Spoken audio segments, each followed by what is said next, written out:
Hi guys, and welcome to MCR. Today we are here with the 2018 Suzuki GSX-R125. Now this bike is one of the most wanted bikes in 2020. Now, is it on that list because it simply says GSX-R, or is it a really good bike? Well, let's find out, shall we?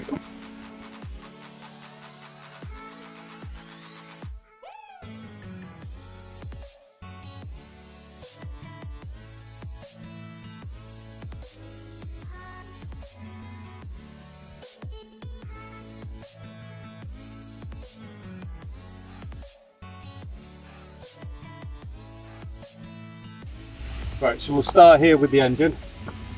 So this is a liquid-cooled single-cylinder 4-stroke engine. It produces a whopping 15 brake horsepower.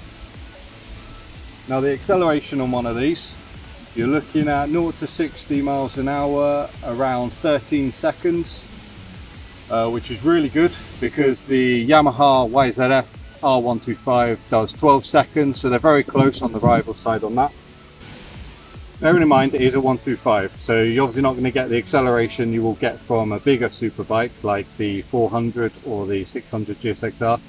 It's going to be nowhere near that, but it is quick enough on the acceleration side to carry the GSX-R badge and be part of that family.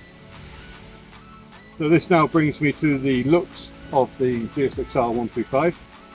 You could actually be forgiven for looking at this bike side on and thinking it is actually one of the bigger GSX-Rs, because it is actually only an inch smaller than the GSX-R 600. And also with the blue as well, the Suzuki blue, I think, to be honest with you, if you just have a look at that, I think that actually finishes off the look of it beautifully.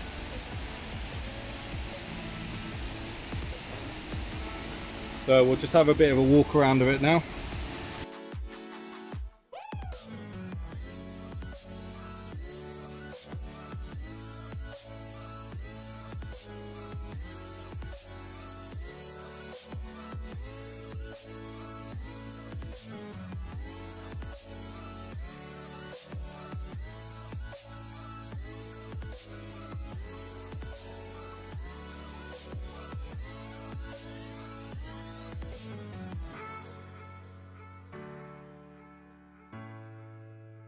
Now you can see this one has the aftermarket carbon fibre style can on it, which I think finishes it off right beautifully.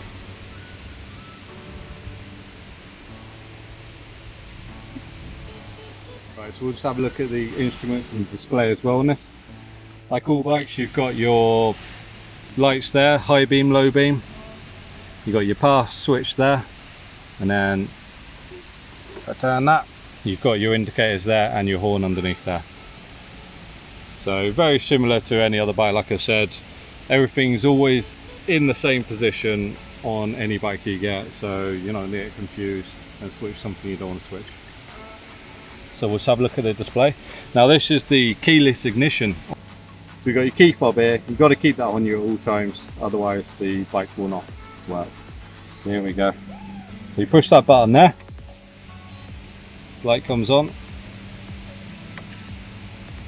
and then there you go, there's your display right there. It's got a nice clear LCD display there, and it's actually got, I just realised, it's got an engine management light, it's got a temperature light on it as well. You've got your high beam and you've got your indicators as well. Obviously you've got your neutral and your ABS light as well, but that is a really clear display right there. Rev counter there, your speedo there, you've got your time, what gear you're in, your trip, and also your fuel gauge as well.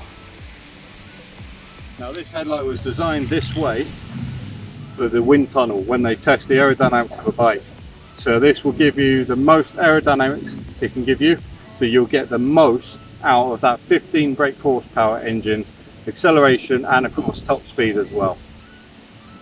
We can see that it's got the black double bubble style screen on it as well. Now to be honest with you, I think that just finishes the look off on the front, on the sports sort of side of it. One of the questions you always want to know the answer to when you're looking at 125cc is the top speed. Now, I've said this before, you're obviously not going to get 120, 130, 140 mile an hour. It's going to be a lot less than that. This being the top end of the power of a 125cc, they say that you'll get 75 miles an hour out of it, top end. Now that is the same as the Kawasaki Ninja 125 and also the Yamaha YZF 125.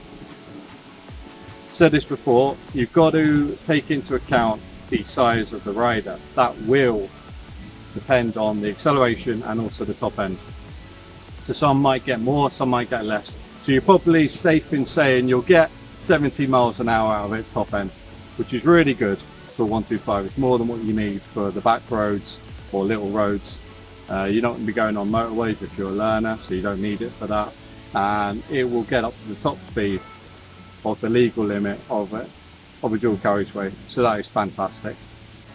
So when you look at the miles per gallon on one of these bikes, you're looking at around 120 miles per gallon out of it.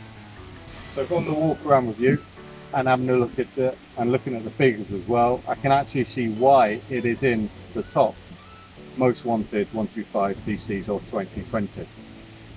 Thanks for watching.